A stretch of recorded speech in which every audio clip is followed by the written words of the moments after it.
好，各位弟兄姐妹，大家早安，大家平安。我们要从今天开始一起来共读但以理书。今天早上我们要请静怡师母来带领我们大家做开始的祷告。亲爱的天父上帝，我们感谢你，在清早时召聚弟兄姐妹一起来共读但以理书，认识但以理一生如何保持他心中的正直、卓越的灵性，如何信靠上帝，又被上帝拯救。我们也要学习但以理，先听神要说什么，我们才开始行动。求你让我们的祷告不要有口无心，而是渴慕专心地向神来祈求，保守我们有清洁正直的灵，能够克服老我，天天与你来连结。我们这样祷告都是奉靠主耶稣基督的名求，阿们。阿们。我们读但以理书，总共有13天的共读。但以理书是讲到犹大人在灭国之后，在灭国前到灭国后，由这个残暴的异教国王，就是巴比伦王，在忍受迫害苦难当中所写的。但以理也把他所见的异象呢，来告诉了犹大人，特别是被掳犹大人，因为上帝要击打暴君，要恢复他的子民百姓的主权。但以理书可以简单分为2个部分，前面是1到6章，就是关于但以理他和他的3个同伴朋友被掳的经过，还有他们怎么样借着对上帝的信心顺服，还有顺服来胜过了敌人的攻击。第2个部分是7到12章，讲到了但以理他所看到的异象，他也用象征的事物来表示巴比伦还有接下来的帝国他们的兴衰、预言压迫者的没落，还有上帝子民的得胜。而但以理书的分段可以分成前半段是解梦的但以理，后半段是在异象中好像看起来是做梦的但以理。巴比伦1到3章讲到巴比伦王他的梦，4到6章讲到但以理的信心，7到9章讲到但以理的异象，10到12章讲到整个以色列还有世界的未来。写作的地点是在巴比伦，一直延续到波斯，那前后时间长达有70年，那就是主前的605年到主前的536年，那就是从巴比伦帝国新巴比伦帝国在这个到最高峰的时候，一直到波斯帝国兴起的时候。那在这个但以理书当中呢，1章还有8章到12章是用希伯来文，那希伯来文就是写给犹大人看的。那2章到7章是用加勒底文，就是亚兰文，是写给外邦人看的。那这也是但以理书当中很特别的地方。那从但以理从这个历史上呢，主前605年、598、586，犹大3次的被掳，然后呢3次的归回，那再一直到后面的以斯拉记、以斯帖记、尼希米记。那但以理时代呢，就是在前面605到536，大概横跨70多年的时间。那但以理做工的时间非常的长，甚至一直到从第一批的被掳到第一批的归回，但以理都亲眼来见证。那关于但以理书这卷书的年代，有人认为就是按照圣经在主前的第6世纪，就是主前500多年前但以理的时代就所写的，但有人认为这是但以理书是后来到了主前2世纪才写出来作品，就是300-400年后才写出来作品但是没有这是在关于圣经年代的讨论但是这2个可能会让我们对但以理书的看法就很不同。如果是在主前6世纪写的，那这所有的事情都在预言当中；如果主前2世纪才写的，那大概有一半的事情是已经发生的，但还有一半事情是还没有发生的。那关于但以理书呢，我们可以看到它的分段，第1章讲到故事背景，第2章讲到他的梦，第3章讲到但以理的3个朋友的故事，那第4章讲到这个尼布甲尼撒王，他成为主角。那我们会依序来看。那今天我们要看到的是第1章，就是第1段整个但以理书故事的背景。那这里面背景呢，今天我们可以大概来看到，就是前面是引言，在讲到约雅敬王的第3年，尼布甲尼撒掳走了约雅敬，还有圣殿当中的器具。3到7节呢，讲到了但以理和3个朋友被掳到巴比伦，而接受训练来服侍尼布甲尼撒王。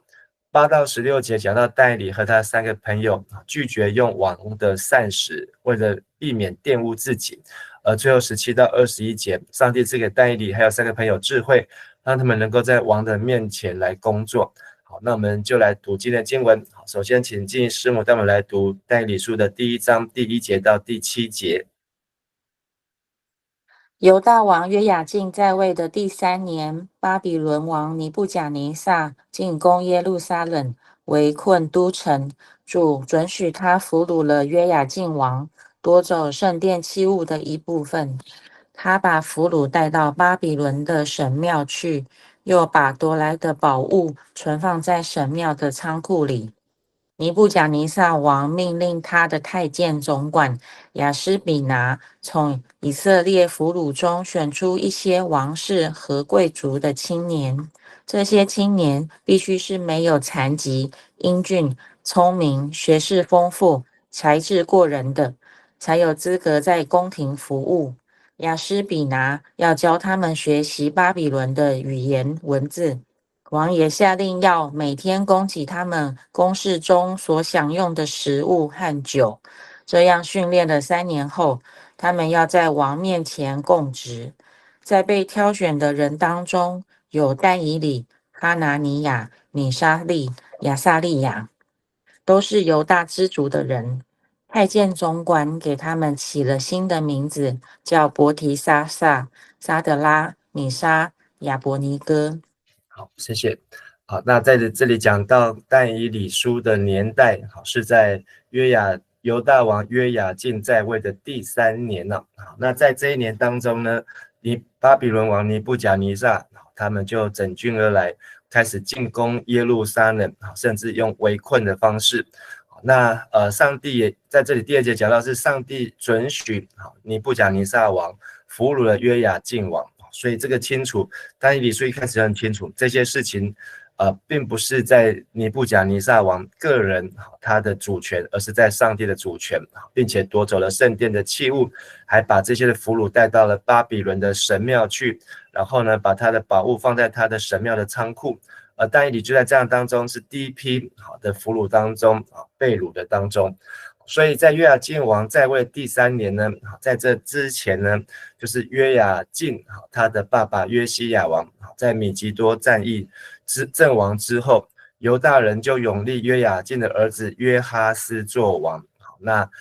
这约哈斯在位呢，只有3个月就被埃及王尼哥废掉。好，那也应验了耶利米书22章的预言。那埃及王尼哥呢，法老另外又立了约哈斯的2哥，就是以利亚敬，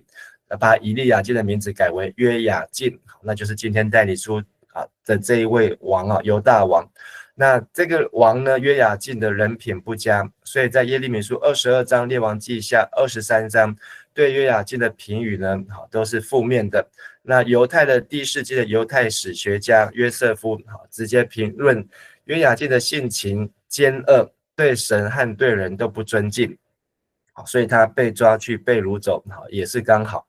但是第一批被掳的名单当中呢，约雅敬他没有被掳，但是他的王公贵族被掳，那他就等于是要乖乖的听巴比伦王的话，成为巴比伦王尼布甲尼撒的傀儡。那从列王记下的24章、25章，可以知道犹大国的沦亡，就是分别在605年，第2次是597年，第3次是587到586，最后的亡国因为被围困了18个月1年半。那约雅敬在位的第3年，就是主前605年。如果我们从之前读完的耶利米书25章知道，这个时候上帝就已经预告了列国要服侍巴比伦70年了。所以从第一批被掳开始，那上帝就已经预告这个70年的时间，70年是被巴比伦统治，但是巴比伦的寿命就剩下这70年，而70年日子满了之后，他们要被掳归回。所以这个在第一章的当中，我们看见这个但以理他的在约雅敬王在位的第3年，以及当时的巴比伦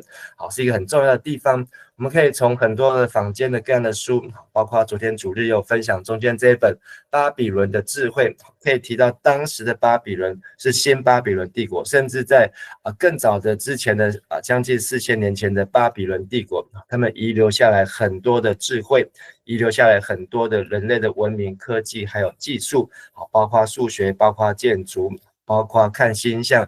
看月历等等。而这一些呢，对第一批被掳到的巴比伦的但以理来说呢，反而是一个很好的机会，让他可以来到这个地方，学习当时最顶尖、最好的知识。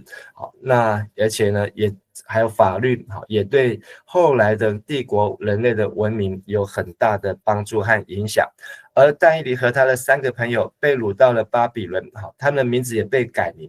但以理的名字原本是希伯来是神是我的审判者，被改为巴比伦名字是伯提沙撒，就是愿此神，这此神是巴比伦的神，就是马杜，保佑我的王。那哈拿利亚他的名字的意思是耶和华满有恩惠，被改为沙德拉，就是惧怕我的神。但是我的神呢，并不是上帝，是巴比伦的神，就是马杜。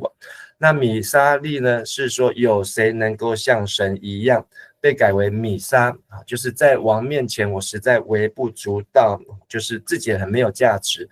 那这个名字看起来就是为了要尊荣这个巴比伦的王。亚撒利亚是耶和华是我的帮助，被改为亚伯尼哥。那直接改他的名字就是尼坡的仆人，就是巴比伦的另外一位神，马杜之外的另外一位神。所以但以理他3个朋友呢，被掳，他们的名字也被改。但是我们会看到但以理书呢，从头到尾但以理的名字都没有用伯提沙撒，而他3个朋友到后面他的名字在但以理书当中就改成了后面巴比伦的名字。那什么原因我们不晓得，但是我们可以去猜测理解，可能他们就是已经在当地已经接受他们的名字，或是成为他们的这个名称了。所以前面几章孩子们还保持他们原来希伯来的名字。好，接着再请静怡师母带我们来读从第8节到第16节。但以理决心不沾王宫的食物和酒，免得自己在礼仪上不洁净。于是他请求亚施比拿帮助他。上帝使亚施比拿同情但以理，可是他又怕王，所以对但以理说：王已经规定你们的饮食，如果你们不像其他年轻人一样健康，王会砍了我的头。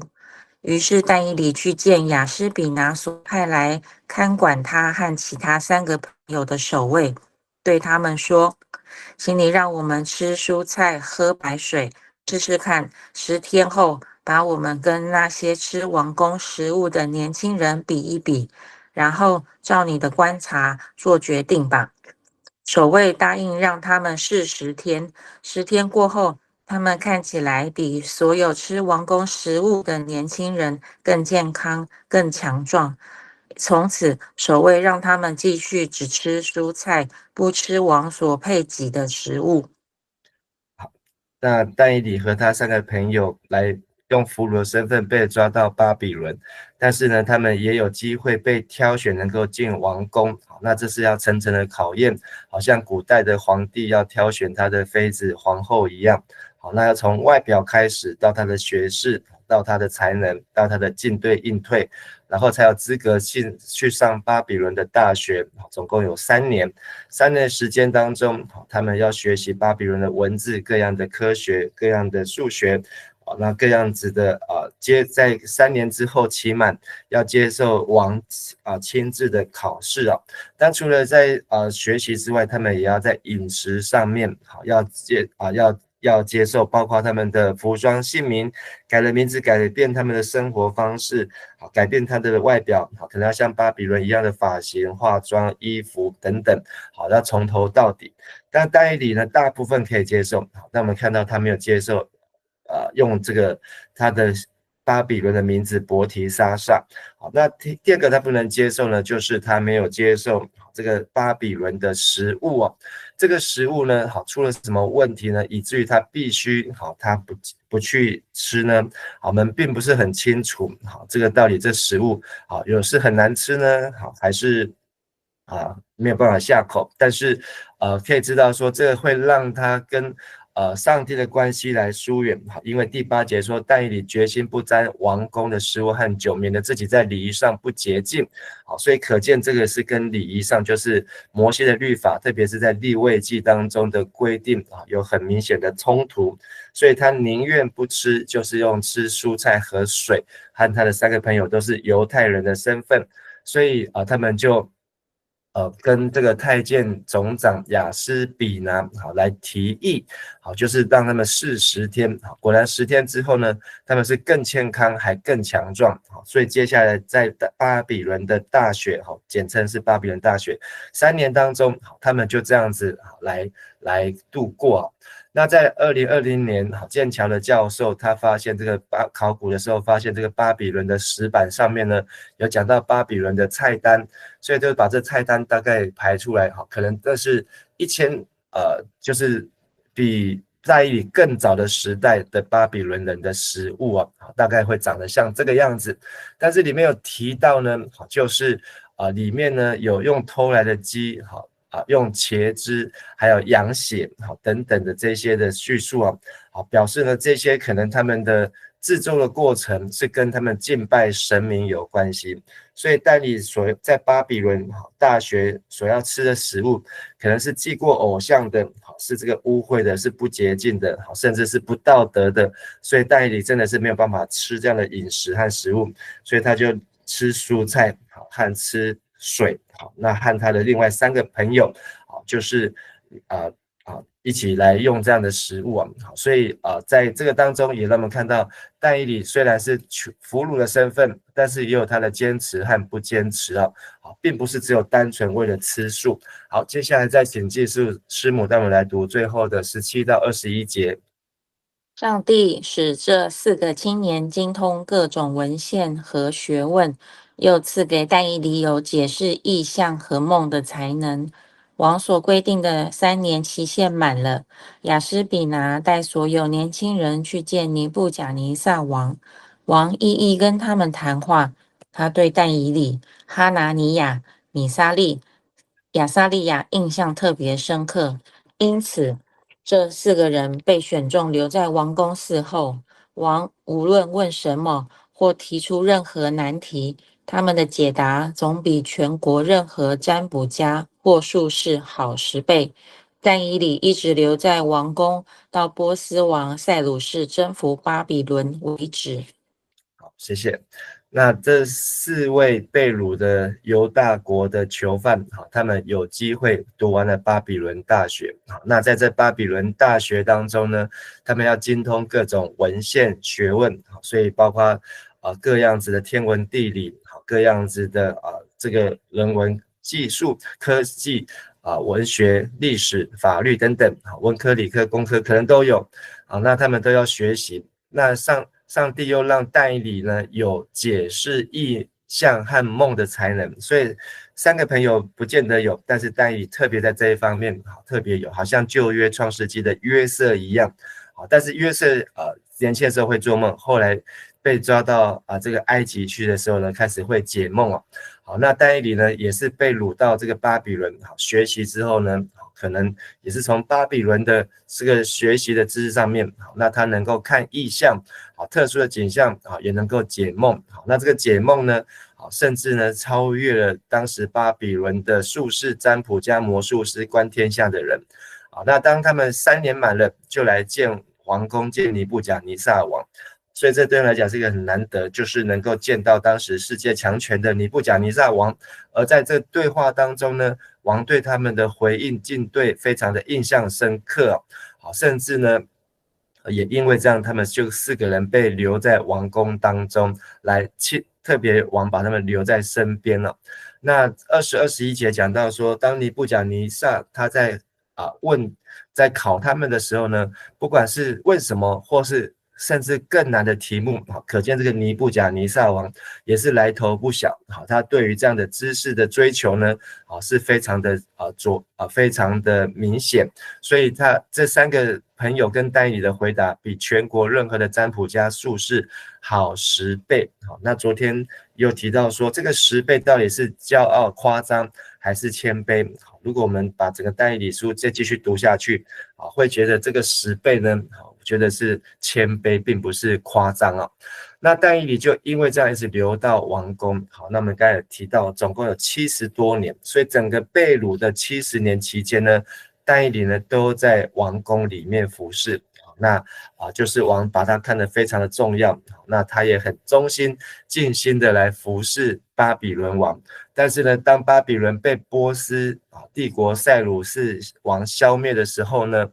巴比伦这个但以理呢就继续的服侍波斯王波斯王。所以但以理呢，他的一生是非常的特别。好，那在今天我们读的这一段背景当中呢，就是一个非常简单明显的故事，也非常的容易来阅读。而这里面我们必须要了解，就是要先知道巴比伦所代表的是什么，是代表当时全世界，就好像今天的美国一样，这个最顶尖的学校可以在那边得到最好的学习和得到最好的知识，而这样的学习的知识呢，是可以用来支配，甚至可以来支配世界，是可以来掌管这个列国。好，所以但以理他所学习到的呢，上帝不是只有要他成为一个拿到证书的教授，而是要他能够真的把上帝在但以理生命当中的计划能够拿出来。好，那有几个可以让我们来回顾的，就是在耶利米书24章就有提到，第一批被掳的犹大人是那个好的无花果，但是继续留在犹大的呢，就成为那坏的无花果。所以但以理没有像留在犹大的那一些耶路撒冷的犹大人，经历了战争，经历了饥荒，经历了危机，经历了这个后面的这个约雅敬之后，这个西底家王反反复复的这样的痛苦的过程呢，没有，而是他能够在巴比伦专心的学习，然后呢扩充他的视野，扩张他的境界。好，那这是成为那好的无花果，好，上耶利米的预言。然后另外呢，在今天但以理书1章8节和9节讲到了但以理他立志，立志就是他立定心志，不用这个巴比伦这些污秽的饮食来玷污自己跟神的关系。而我们就看到他第9节就得到神的恩典，这个恩典是什么呢？就是能够在太监总长亚斯必拿的眼前来蒙恩，让他有机会不要再去能够用蔬菜和水就能够来维生，而不用去吃这些祭拜的食物来玷污自己，破坏自己跟神的关系。所以但以理即便是被掳来到巴比伦，但是他依然维持跟神的关系，这是但以理书很重要的，也是但以理的生命很重要的。那还有让我们看到呢，但以理书后面19、20节，但以理和他3个朋友怎么样脱颖而出，就是因为有上帝的同在，因为他们坚持要维持跟神的关系，不要让这个跟神的关系而被破坏，而上帝就一直跟他们同在，让他们学习3年的期间，甚至来到尼布甲尼撒王的面前接受考试，但是呢，他们都能够一一的回答，甚至还比其他的人好卓越10倍。所以这不仅是只有那3年，甚至也不是只有那次考试，甚至21节他们看到，这整个70年被掳的70年，上帝都一直与但以理同在。那我们也可以从但以理书看到整卷但以理书它充满价值的地方。好，谢谢静怡师母今天带我们读圣经，好，也谢谢大家参与，我们一起来祷告。特别为郑牧师今天早上要在长庚医院做支架的手术，一切顺利来祷告。我们一起来祈祷。亲爱的天父上帝，我们向你献上感谢，让我们从但以理书能够来看见上帝你的智慧奇妙，以及上帝你在每一位对神敬虔的儿女身上特别的带领和计划，主要让我们能够再一次知道我们是要成为那好的无花果，就是在上帝的带领当中不论上帝把我们安排在什么样的环境，我们都愿意顺服神的旨意，并且在那当中能够保持与神的关系，能够在神的立定心志要与神紧紧的跟随神，神就是我们能够在世人的眼前来蒙恩，能够得着恩典，并且也让我们能够在世人面前能够脱颖而出来见证你。我们向主献上感谢，特别为郑牧师今天在要做的心脏支架心导管的手术过程一切顺利，也能够赐给郑牧师有更健壮的身心灵，也求主看顾保守。我们同心在主的面前献上我们的感谢祷告祈求，奉靠主耶稣基督的圣名，阿们。感谢大家，大家平安。多谢牧师，拜拜。谢谢牧师，谢谢陈牧师，谢谢。